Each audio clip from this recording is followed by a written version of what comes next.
Hala, ito na yung inaantay yung pagmi-makeover ko dito sa lababo. Kaya naman from this na nakakatakot at mukhang dugyot to this na grabe, sobrang Latina. O diba, nang hiram na naman ang ganda sa vinyl. Pero syempre, bago ngayon, hi, hello, welcome to my vlog. Last mini vlog ko nga, tinanggal ko na ngayon nakadikit na vinyl dito sa lababo. Nananawa na kasi talaga ako sa itsura nun, kaya nga ito, papalitan ko ng bago. Pero this time, yung ipapalit ko nga yung para na sa flooring. At syempre, ibang design naman, para nga maiba naman yung itsura. Ganito na talaga kalaki yung prefer ko na ilagay dito para nga hindi na rin ako mahirapan sa pagdidikit. Yun nga lang, medyo natagalan talaga ako sa pag-order ng ganito dahil nahirapan nga ako maghanap ng ganito kalaki. O uunahan ko na kayo. Alam ko merong magsasabi dyan na hala, sana sinimento mo na lang. Tama naman, para nga hindi na papalit-palit, pero mabilis kasi akong manawa. Yung iba nga, diba naka-tiles na pero dinidikitan pa ng ganito. Sa kakaligayahan ko na talaga mag-DIY, kaya pabayaan nyo na ako. Ang mahalaga, hindi nga ako nanghihingi sa inyo at sariling pera ko nga yung pinambibili ko. Kaya saka na kayo magalit kung pera nyo to. Hala, hindi!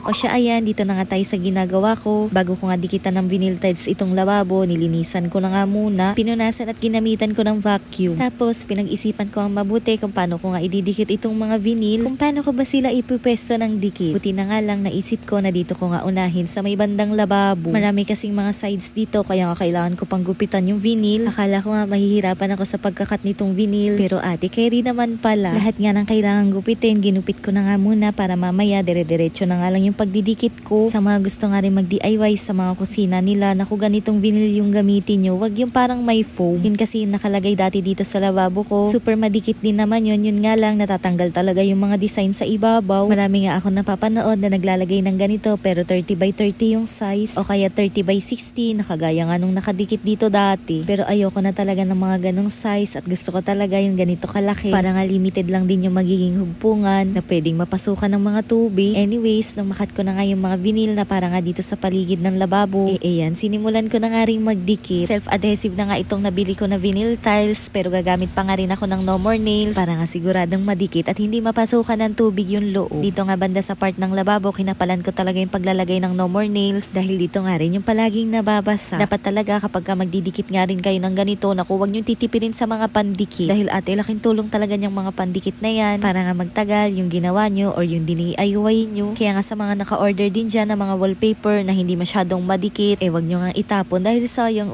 Gamitan nyo ng no more nails. Itong in-order ko nga na no more nails, malaki na dahil buong lababo nga hindi dikitan ko, pero may available din silang maliliit na swak nga lang sa budget. Ate, alam ko kaya nga tayo nagdi-DIY para nga makatipid, pero ate, wag naman yung super tipid na para bang masasayang lang talaga yung gastos mo. Dito nga sa bandang gilid, pinag-iisipan ko talaga kung itong putol-putol na nga lang yung ilalagay ko o yung mahaba na. Nanghihinayang kasi akong putulan yung isang buong vinyl, kaya nga nilaban ko pa rin talaga tong pagdidikit ng mga putol-putol na to. Sayang din kasi kung itatapon lang, kaya ayan, ginamit ko din. Dapat talaga nung Sunday pa nga kami magkakabit nitong vinyl tiles, nakaschedule na talaga yung parang saktong day off ng Papa J, pero dahil medyo natagalan nga sa shipment, ayan, mag-isa na lang tuloy ako nagkakabit.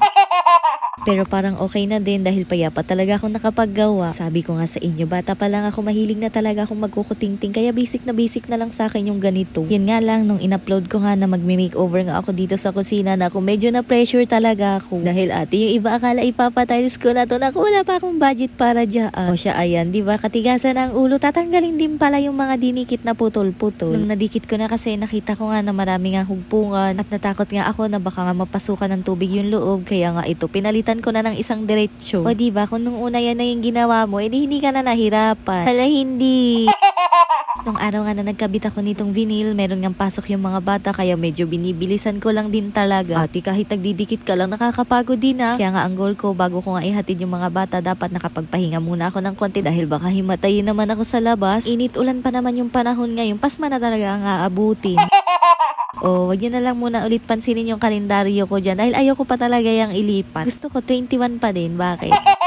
Sa totoo lang, feeling ko talaga tama nga yung desisyon ko na ganito kalalaki yung idikit ko. Dahil kita nyo naman, sa isang piraso, ang laki na talaga ng naitatagong chismis. Bukod nga sa madali lang idikit, mabilis ka nga rin matatapos. O diba, pag ganun-ganun lang, dito na ako sa side na to. Ang matagalan talaga dito yung paglalagay nga ng no more nails. Pero ate, ginusto mo yan, kaya pagtsagaan mo. Naku, sigurado namang worth it na naman yung pinawis at pagod mo dyan, be. Nung dito na ako nagkakabit sa side na to, nakita ko nga na meron yung space sa gitna. Pero nag-order naman ako ng ilalagay ko dyan. Kaya nga, abangan nyo na lang. Hala ate, malapit na tayong matapos. Konting kembot na lang, makikita na natin yung buong resulta. O diba, kahit ganyan pa lang, ang ganda no? At in fairness, nagbuka talagang naka-tiles tong lababo ko. Dito nga sa sulok, yung mga pira-piraso na nga lang yung nilagay ko. Hindi naman masyadong halata dahil mako-cover nga yan ang mga ilalagay ko dyan. Ngayon na malapit na nga matapos tong ginagawa ko, naisip ko nga na parang gusto ko rin palitan yung ibang mga wallpaper. Kaya nga ngayon, nag-iisip na talaga ako kung ano nga yung ipapalit ko. Pero saka na nga muna yun at abangan nyo na nga lang. Buti na lang talaga yung malaki na nga yung in-order ko na No More Nails dahil saktong-sakto lang talaga dito sa mga pinagagawa ko. Literal na walang labis, walang kulang, oo. Ito na, nandito na tayo sa last part na didikitan ko dito sa lababo. Bali, hindi ko na nga sinakto yung paggugupit. Hinayaan ko na nga na may sobra dahil hindi naman halata. Meron nga rin palang natira na maliliit na nagupit na, kaya ayan, ilagay ko dito sa gilid ng lababo para nga makover din dahil ang pangit na talaga ng itsura. Palagi kasing nababasa dito. At in fairness, ang ganda pala kapag meron nga ring vinyl na nakadikit dito. Parang naka-fully tiles ang atake. O diba, less than 700 pesos, napaganda ko ulit yung lababo ko. Sana lang talaga hindi ako manawa agad para nga masulit ko yung gastos ko dito. And charan, ito na nga yung pinaka-iniintay nyo, nanyulok ng kusina ko. Pero syempre, bibitinin ko na nga muna kayo at bukas na nga lang yung pagbabalik ko ng mga gamit dyan. O siya, craving satisfied na, kaya magpahinga na tayo.